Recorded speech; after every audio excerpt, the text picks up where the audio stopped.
Hi there. Welcome to the Raven's Call. I'm Eric Wordweaver Sjerven, Goalie of the Ridgar folk, and this is a show where I ramble on about different heathen-related subjects. Now, before we get started, I want to go ahead and take care of some of the nitty-gritty business stuff. Please hit like if you enjoyed the videos, subscribe to the channel, ding the bell. All of that helps to kind of get the video out, and it also helps to improve the number of heathen-related videos that you see pop up in your own news feed. The more you interact with the videos, the more they show up, plus the more likes it gets, the more it gets out to other people. So if you like the message, if you like what I've got going on, do that so that it gets out there, interact with it, share the videos, and people will see.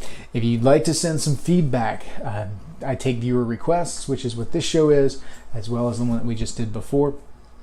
And so I love to hear feedback from you guys. All of that is in the description down below. There's email, Facebook, there's Saraha, Twitter, all of that. Jump in the conversation, join in. I love to hear back from you guys. It's how I build this channel and how I choose the subjects that we're going to continue on with over time. Okay, so I know a lot of people are avidly awaiting my rune series. That's coming, I promise.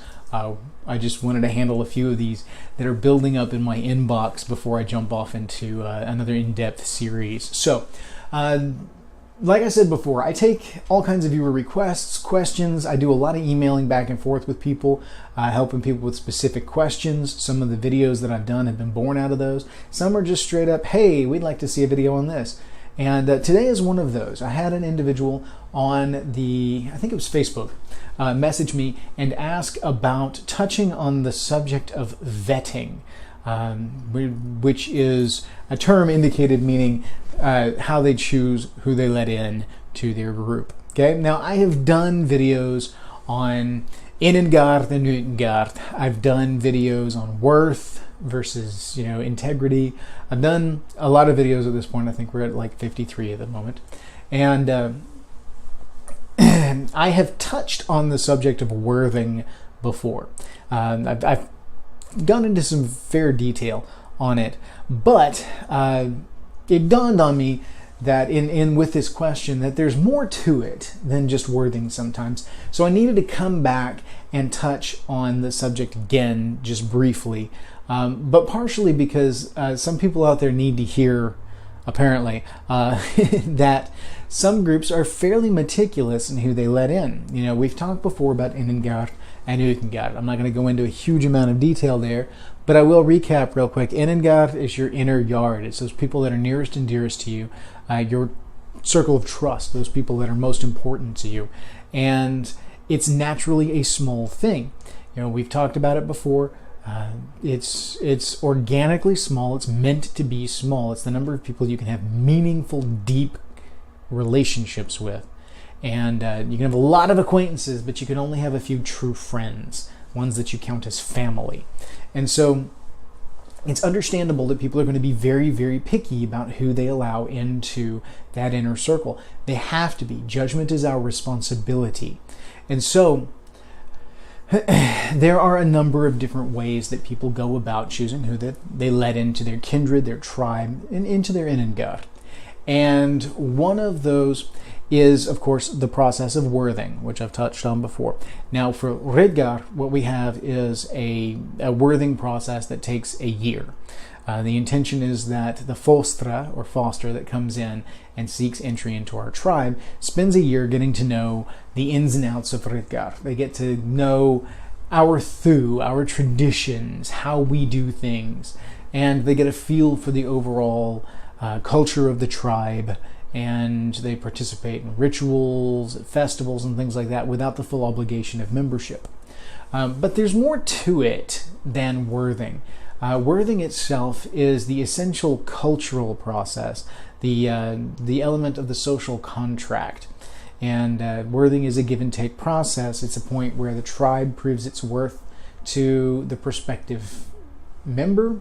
There is also the aspect of the member proving their worth to the tribe, showing that they're reliable, showing that they can be trusted, that they are indeed someone that this tribe wants around, and that this tribe is something that this person wants to be a part of. It's a give and take, reciprocal worthing process.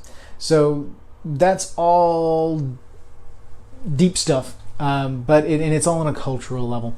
There's some very specific pragmatic elements that come into play too. This one particular group that asked me the question, they run background checks on the people that are joining the tribe, joining their kindred. And some people balk at the idea of doing a background check. And realistically speaking, I mean, not everybody's going to run a background check on who's coming into their group. Generally speaking, you would think that during a worthing process, more than likely, you're going to uncover the true nature of the person, the true essence of the person, and some momentary indiscretions in the past might not outweigh the actions of what they've done, but it is still important. It's part of their orlog. It's part of what they've done and informs their current weird. So, it is not out of the realm of possibility that a tribe or kindred would want to run background checks on the individuals that are seeking membership to their group.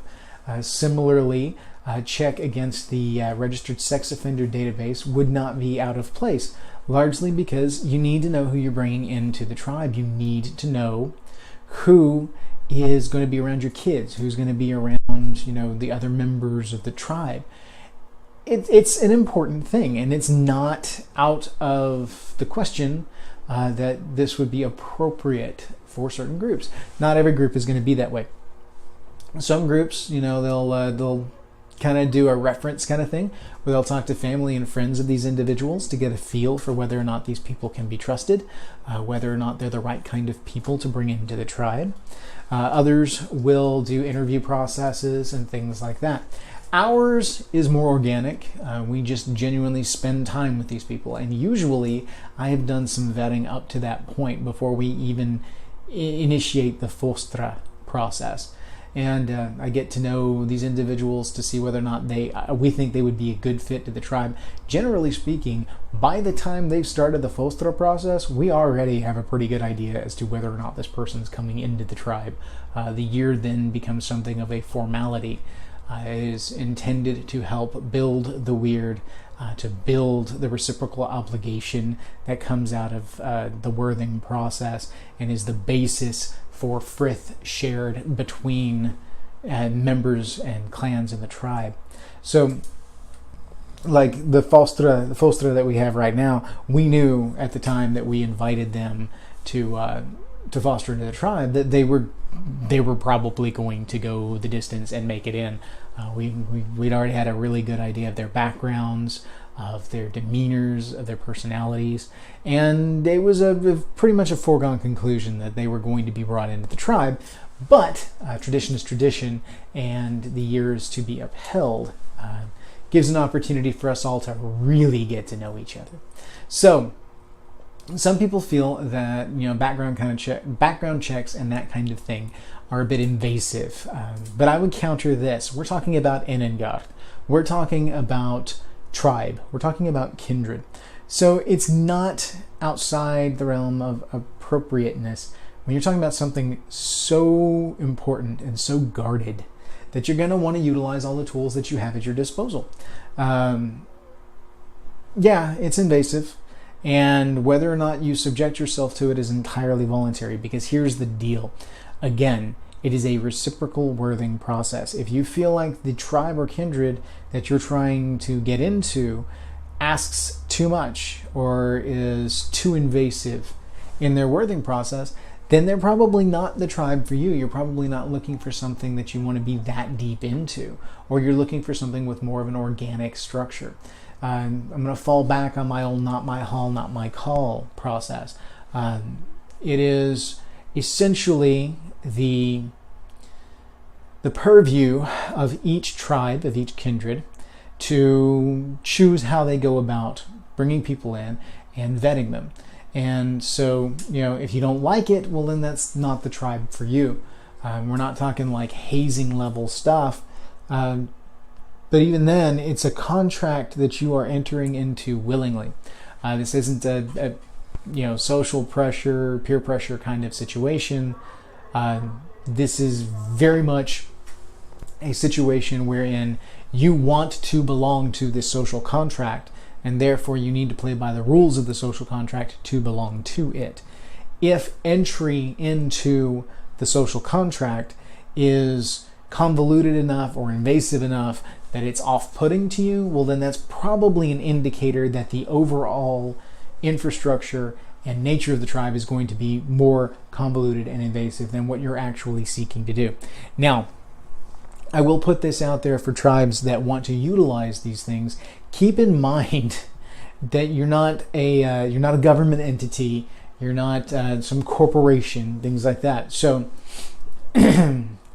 there is some basic respect that is due to each individual that seeks membership into the tribe.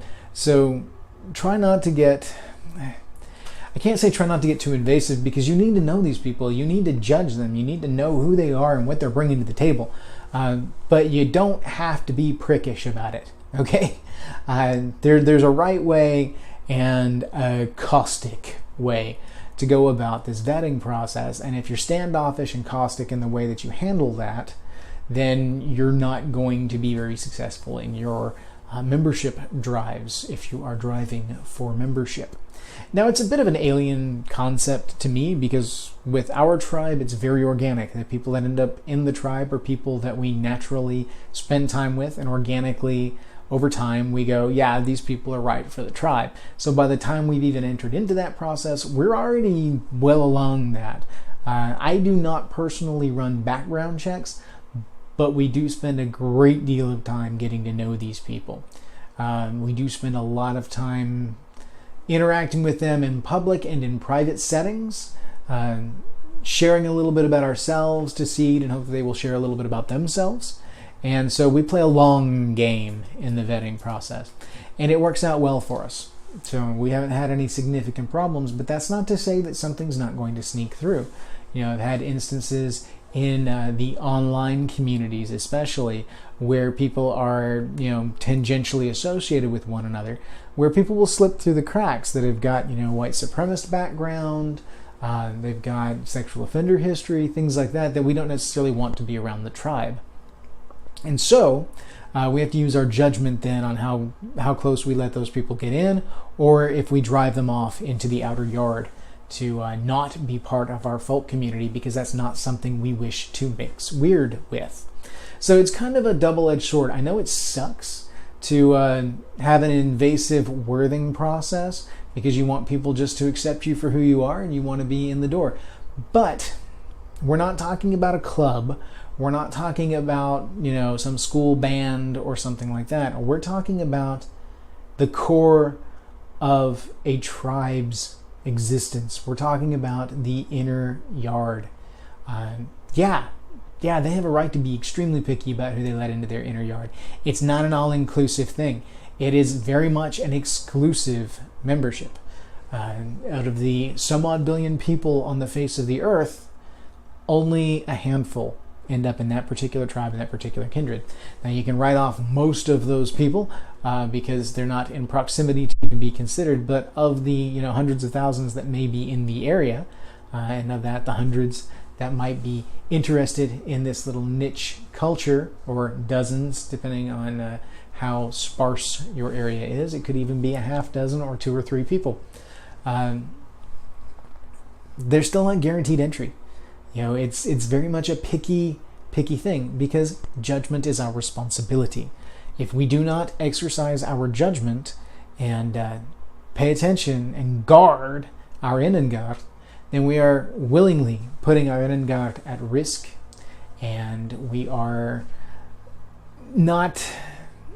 through neglect putting our people at danger. And that's just not cool. That's not what it's about. So I don't fault anybody that chooses to have a fairly strict vetting process for their worthing process. I don't fault them at all, because again, hashtag not my hall, not my call. I believe in the sovereignty of tribe.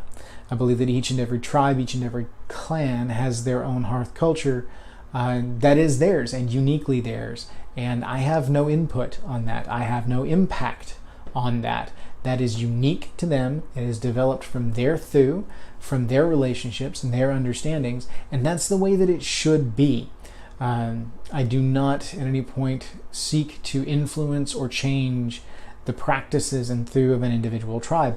If their thews and practices vary so significantly from mine that I either find them offensive or I find them to be toxic, well, then I distance myself from that group or individual.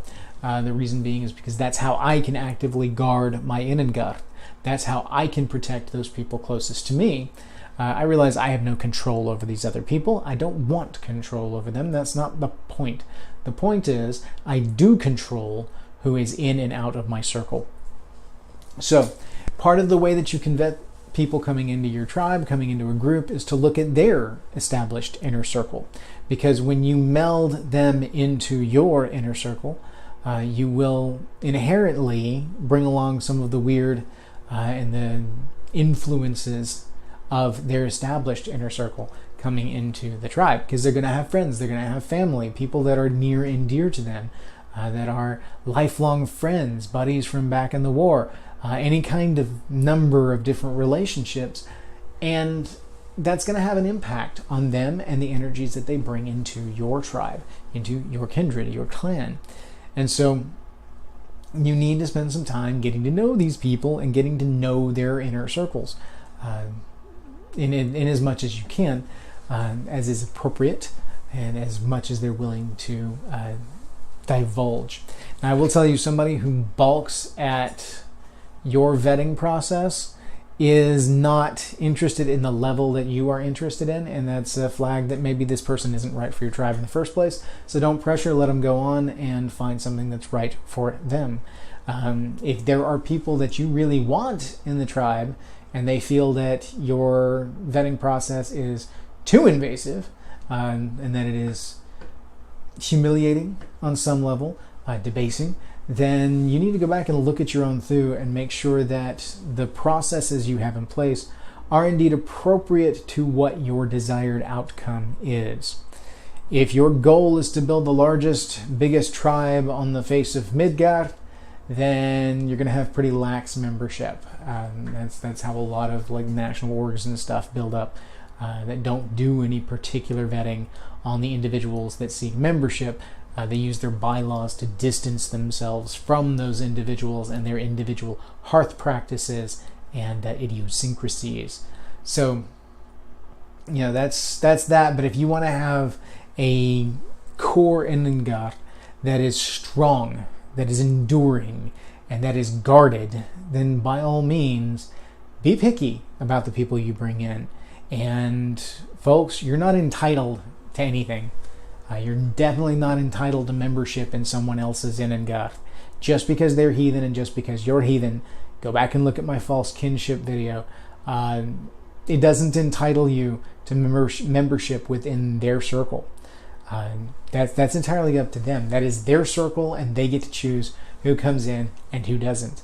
And in today's modern society, with the PC push and everything, and the drive for inclusiveness, the idea of exclusivity within a group seems counterintuitive, anathema.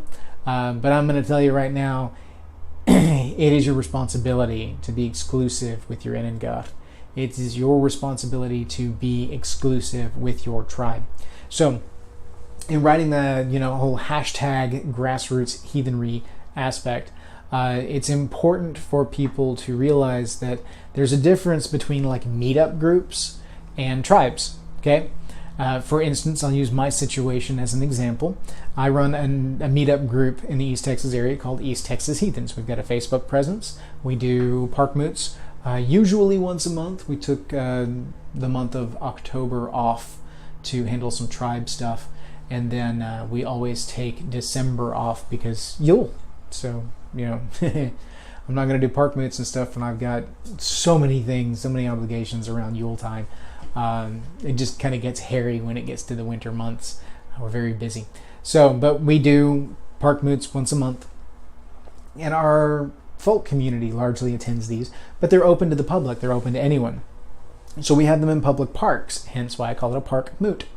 The entire purpose is to create a safe space, a grithstead, wherein people can come and visit and talk about heathenry.